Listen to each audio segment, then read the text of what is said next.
Nous sommes aujourd'hui à Longueuil pour rencontrer Étienne Rivard, président-directeur général de la firme Infrastructel, une firme spécialisée dans le domaine des télécommunications, mais qui a su se diversifier au cours des dernières années.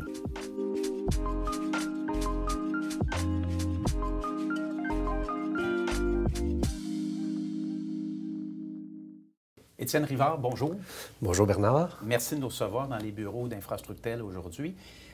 Infrastructel, une firme créée en 1997, une firme qui s'est spécialisée au départ dans les télécommunications.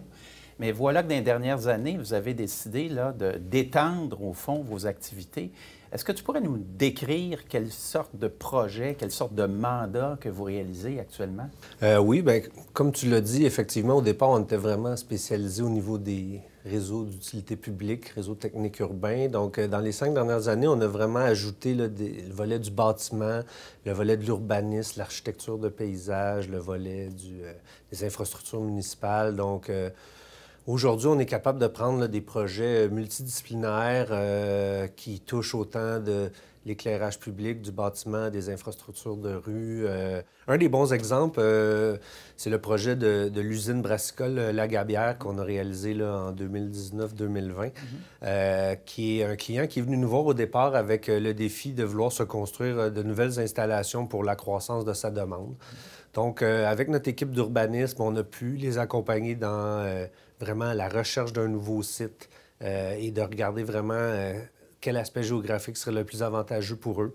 Après ça, on a pu les accompagner dans toute la planification de la mécanique, l'électricité, protection incendie et tous les procédés d'un bâtiment agroalimentaire comme celui-là. Et de l'accompagner du début presque jusqu'à la fin, puis d'être capable d'être plus agile et d'avoir un modèle qui permet vraiment de raccourcir les délais puis les intervenants qui sont nécessaires dans le projet.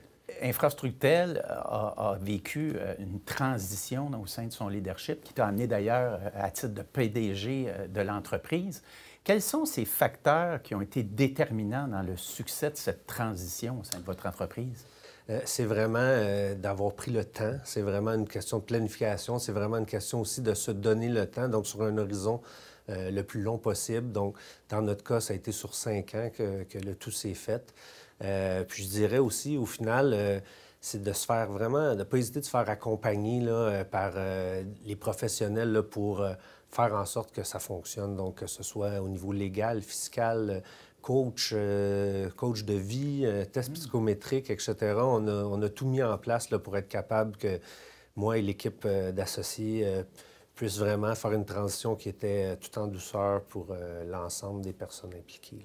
Une des particularités d'Infrastructel, c'est ses ressources humaines, c'est ses employés.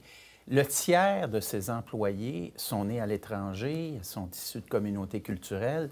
Qu'est-ce qu'apporte cette diversité culturelle au sein de ton entreprise? Bien, comme tu le sais, Bernard, le défi de la main-d'œuvre, la pénurie de main-d'œuvre est bien réelle dans le domaine du génie. Donc, on sait que le futur passe entre autres par la main-d'œuvre qui va provenir de l'immigration. Donc, d'avoir mis en place déjà du recrutement international et d'avoir autant de personnes qui sont issues de cette réalité-là fait en sorte qu'aujourd'hui, je pense qu'on est un peu en avance. Et cette main-d'œuvre-là est une main-d'œuvre qui amène des nouvelles idées, qui amène des façons de faire qui sont vraiment, au final, bénéfiques pour nous faire évoluer comme organisation. Chaque communauté amène des éléments qui font qu'au final, on a vraiment une culture organisationnelle riche chez nous. Il me reste simplement à te remercier aujourd'hui de nous avoir reçus dans les bureaux d'Infrastructel, puis on souhaite longue vie aussi à votre entreprise. Bien, merci, c'est un plaisir.